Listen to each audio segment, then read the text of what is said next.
Well, welcome everyone. I'm Craig Weaver, I'm Brant Jones. and this is Down and Dirty.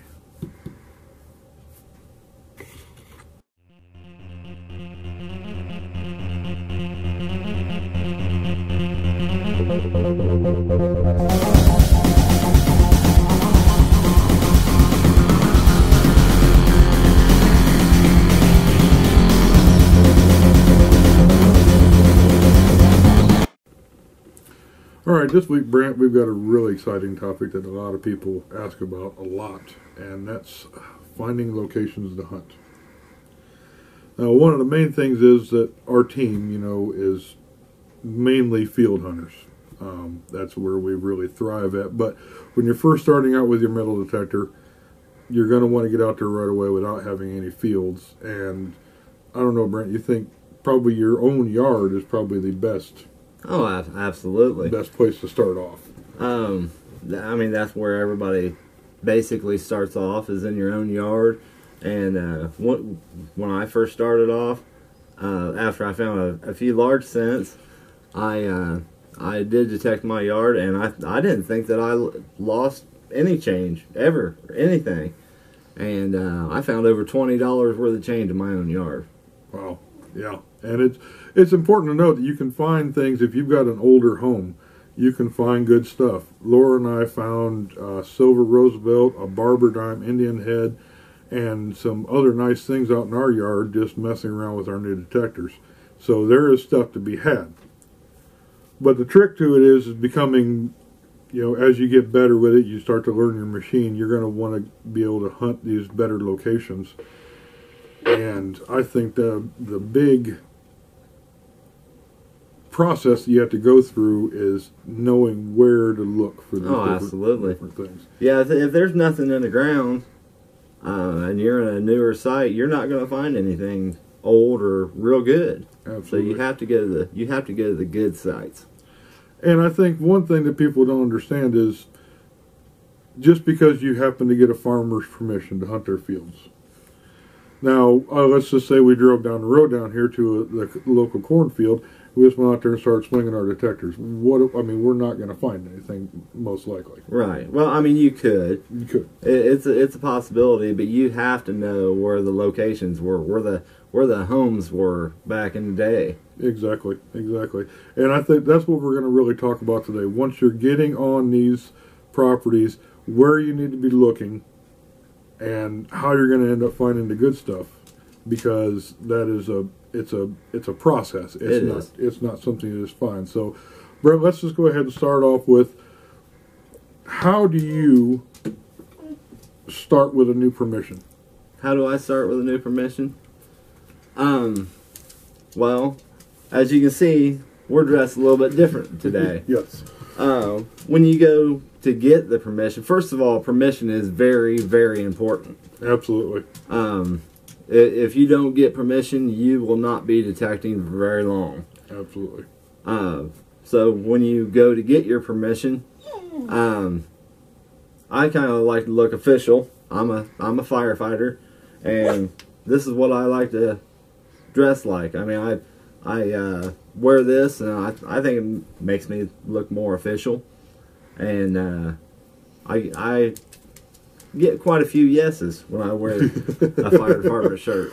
So. Absolutely. And I think one of the things is too, if you're asking for permission, something that we have found ourselves is that a lot of these farmers are more receptive to women. Yes, yeah, absolutely. When Laura has called to get permission, she's gotten a lot more permissions than I've been able to obtain. And for whatever reason, they just find her more likable, I guess. But there might be a reason for that. There very well could be. But and that's one good part of it. I mean, once you've gotten the permission, and like Brant said, get permission. Yes. Don't just assume that nobody's going to say anything. Yeah. That's a good way to either A, get arrested, B, get just thrown off the property and never get permission, or 3, get shot by somebody because you're on their property. Well, the farmers, I mean, they're just like everybody else. They talk. Farmers, you'll see them at the cafes or at the local convenience stores, and they'll be sitting there. Those guys talk back and forth, and if somebody's on their property without permission, with a metal detector, they're not going to let anybody else on their property. Absolutely. So you have to have permission. And that exactly, and that could ruin it for a lot of other people Yeah. who may want those permissions. Yep. All right. And keeping with that same vein, let's just say, you found a farmer who's willing to give you permission for his property. Now, the other trick is, let's just say this farmer has 500 acres of various fields that he says you can just have at it. Now, once you know that, how do you know if there's anything on those particular fields? Well, what we use is called a plat map, and we've got them. We've got quite a few of them, but these maps are from the 1800s, and they tell where the houses were. So, I mean that's your very first step. Absolutely. You need to, and you can obtain maps from a lot of different sources. These old maps from back in the 1800s and things like that. There's online resources that are free. Historical societies, Yep. libraries, things of that nature generally have these old plat maps, and they're a great resource for anybody in metal detecting, an absolute great resource. I like to use Historic MapWorks. Absolutely. That's a good one, and there is a way that you can put a current satellite map down and then put the plat map on top of it. So, I mean that really helps. It does, and because that way you're not just going to be walking a random field, Right. and hoping that something's going to happen. Yeah, and those maps are old, and they can be off, but it will give you a general idea about where the house was. Exactly. And back in the 1800s, they didn't have Google Earth Yeah. satellite out there being able to help them. They were creating these maps on horseback and on foot. Oh yeah. So some of them are, they're going to be off. They're Yep. going to be a little bit inaccurate, but they were still one of the best resources you have, really, when you're looking for something like that. Absolutely. Now, another big question that we run into, and it's something that even I had to learn, and Laura had to learn and all that, when you first get into a field, you say, okay, this field here, we know there was a house that's out here. What are you looking for when you're trying to find that house? When I am scoping out a site, you have to look for high ground. Because, I mean, 95% of the houses are on high ground because, I mean, they didn't want to flood, just like we don't want to flood today. But when you start looking, what we do is we run our detectors in all metal. That way you can hear iron, you can hear anything metal. And not only do you use your detector, but you're looking for brick, pottery, glass, and iron, because those are nails. That's the nails from the house or an outbuilding. Absolutely. So that's what we use. And you're gonna see a lot of that. There are instances where you don't see a lot of it in Right. certain cases. If a house was not there for real long, Right. which Or moved. or moved. We've run into that before. We've come across houses where we've seen very, very little pottery and glass or brick laying around, but there was still a house there. Yeah. But you got to remember, back in the early 1800s and middle 1800s, when somebody came to an area, the first thing they did was they would build a log cabin. Right. And that was only meant to be a temporary home. Right. They're not permanent structures by any stretch. So they might have been in that one spot, but then you can probably look in the very same field and find where they had their permanent house site. Right. And they're going to be up on high ground. That's the biggest thing. Right. I would say 95%. At least 95% of the time. Now we found houses that were on low ground before, but that's very, very rare. Yes, absolutely. And another thing you're going to find too is that a lot of them were near water sources. Right. Digging a well was a lot harder back then. Yeah. Obviously. So having a natural water source nearby was helpful. Very beneficial. Absolutely helpful. Okay, and really about the best idea you can do, I think, besides consulting your maps, is also being willing to talk to people. Right. Especially your farmers that own these properties and the older generation. Right. Yeah. We've gotten scores of information out of the different permissions that we have, and just from talking to different older people about what was going on in those fields. Oh yeah, you can find out a lot. I mean, not just about your sites or anything, but you can find out a lot about history. Absolutely. Learning from the older generation. Exactly. And the farmers that are working these fields, they'll be able to tell you where they're seeing stuff coming up when they're out there tilling the fields. Yep, they can. And how many times have you had one? They'll point, well, clear out there, I saw pottery and brick and things like that. Or a cut tire. Yeah, exactly. And that's a good little tip to help you keep your permissions happy, which is an important fact. When you're out there in these fields, you're going to dig iron. It doesn't matter what machine you're using. It doesn't matter who you are. You're going to dig iron. It's going to be big iron. Pull it out of the field and take it with you. Even if you don't recycle it yourself, I mean, even if you just throw it in the trash, it'll take the iron out of the field and maybe save a farmer a flat tire, because those things are $5,000 a tire. Exactly. And it's just a little bit of good grace for you. And they may happen to come by and see when you're done hunting, you've got a great big bucket full of iron that you pulled out, and they'll be happy with that. And that goes a long way to helping, maintain with that permission that you're doing something that actually helps them. Right. And it really does go a long way. And all of our permissions are very, very pleased when we pull all this different iron and different things out, and some of Brant's permissions the same way. Yep. And it's all about saving time and money. I've got one farmer, and I've hunted his fields for probably about 4 years now, and he said that his breakdowns on all of his, not just his tires, but his breakdowns on his machines are in half right now. Absolutely. And that's from pulling big iron now. Yeah, absolutely. It's a big thing. Now, finally, one thing we should discuss here a little bit. If you're not ready for the fields, or even if you don't happen to live in an area where there are a lot of fields available, there's nothing wrong with hunting standing structures. Yeah.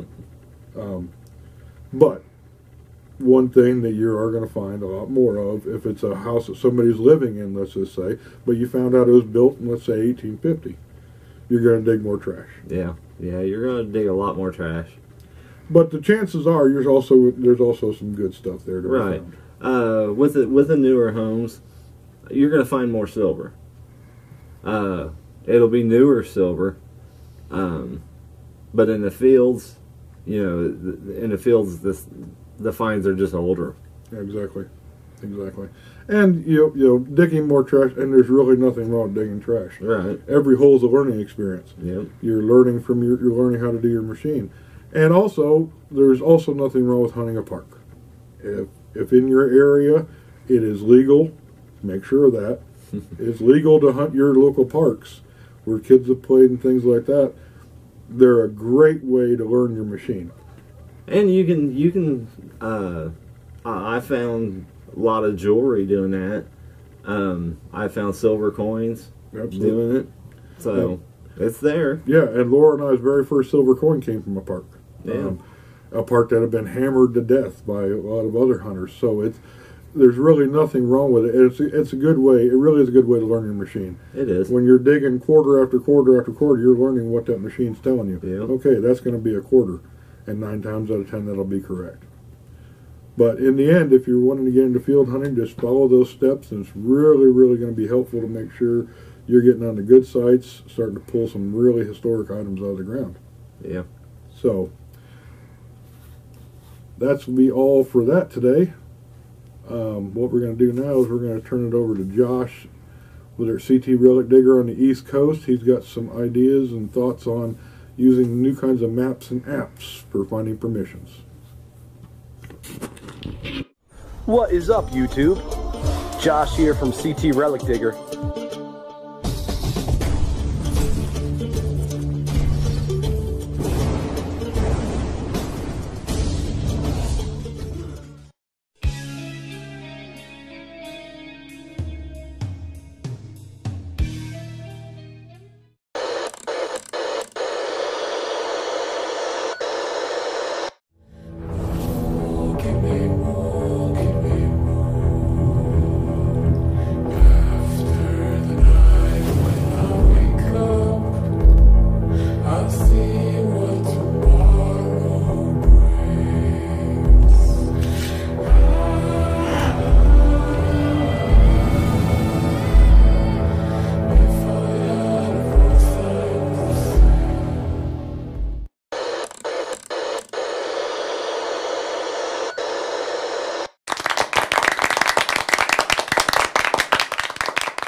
Well, in today's coin corner, we're going to be talking about the 3-cent nickel.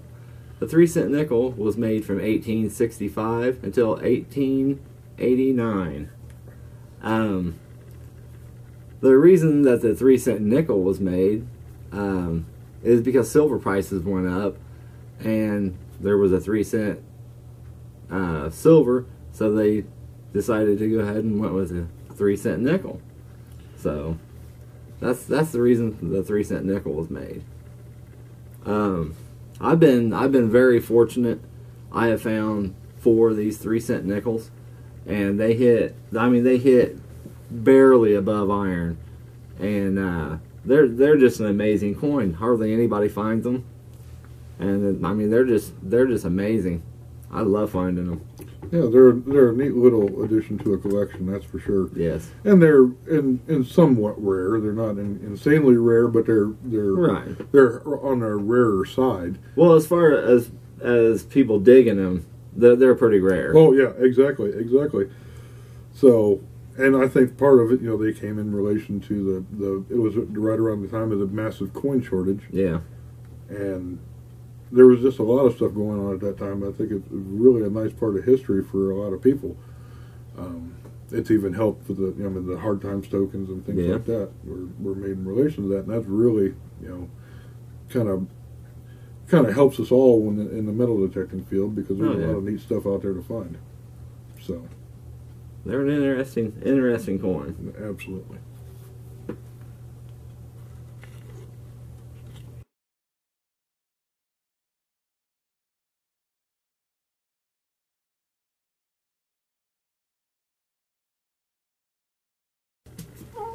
All right, today on History Minute, we're going to be talking more about the anti-slavery time period, especially a senator known as Charles Sumner. 1854, the Kansas-Nebraska Act was about to be passed, which would create the 2 states, Kansas and Nebraska, as part of the Louisiana Purchase. Now, the problem was those states fell north of the 36-degree mark, which meant that the slavery was outlawed in those new territories. However, there was a bill coming through with the Kansas-Nebraska Act that would abolish the Missouri Act, which was the Anti-Slavery Act at the time, outlawing slavery above the 36th degree. The biggest proponent to this new act was Charles Sumner, the representative from Massachusetts. He was one of the biggest abolitionists of his time. He was a very, very, very anti-slavery and was well known for going against everything that had to do with the South. He was also very well known for creating speeches that would last upwards of 10 hours at a time. Some people believe that he would try and bore the other constituents into, voting for the way he wanted. But it just so happens when he was trying to speak out against the Kansas-Nebraska Act, he had some very unkind words to say about South Carolina representatives. And in turn, and this goes to show you the difference in the times, the representative from South Carolina decided that Charles Sumner needed to be lashed. So, after following his speech, he approached him with his wooden cane and began to beat Senator Sumner about the head and body as he sat at his desk. He beat him so badly he ended up busting the cane over his head. And Senator Sumner was out of Congress for almost 3 years. Wow. Recovering from his injuries. The man who beat him eventually resigned. And Sumner continued to be reelected. That was an interesting part of this whole thing. His state continued to reelect him, even though his seat would sit vacant in the Senate for all this time.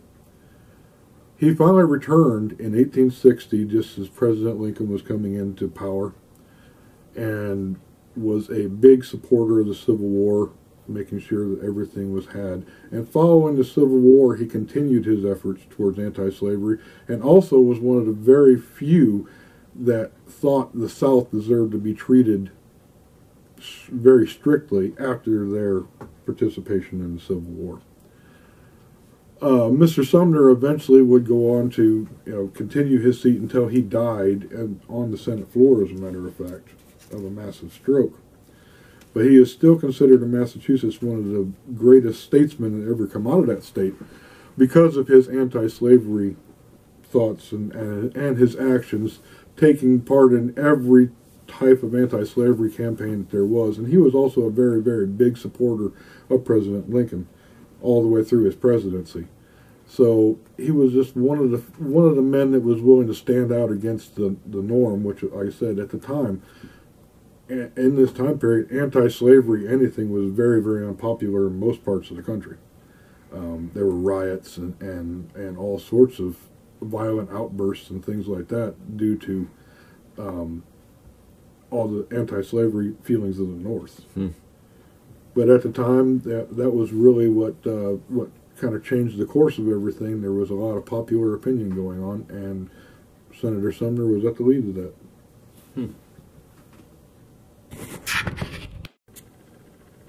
All right, we're going to get to a couple of viewer questions that we've got. The first one comes from Dan in Portland. He would like to know how many half-cents Brant has found. Half-cent coins? Well, let's see. I've got 2 Canadian half-cents, and I've got, I don't know how many large cents that's been cut in half. And quartered. I wonder how many quarter cents that this Dan guy has. I think the message here is suck it, Dan. And we had Mark from Fountain City would like to know how the Dirt Detectives were formed. Well, actually, we got together on Friendly Metal Detecting Forum, and we just got together and started hunting. Absolutely. And, it was originally Laura and I and Brant.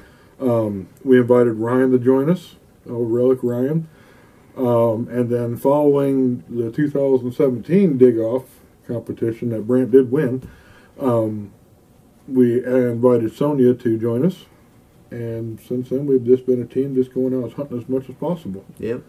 And, it's been a lot of fun. We learned a lot, and we've really gotten some good stuff out there. So you check out all our videos. We've got a lot of videos on there now. And I think the whole team complements each other. Exactly. We really do. I mean, none of us are out there to, to outdo this person or this person. We're out there to help each other and, basically to have a good time. So, this is a hobby and it's a good hobby. It is. It really is, and that's the good part of it. If you go out and you like to take somebody with you, it's all about what comes out of the ground, not who brings it out of the ground. That's right. I think that's something important. A lot of people could remember in this day and age. Oh yeah, absolutely. We've taken Brant to our permissions, and he's found great stuff. He took us to his permissions, and we've found great stuff. So it's really about the history coming out of the ground. It doesn't matter which one of us popped it out. That's right.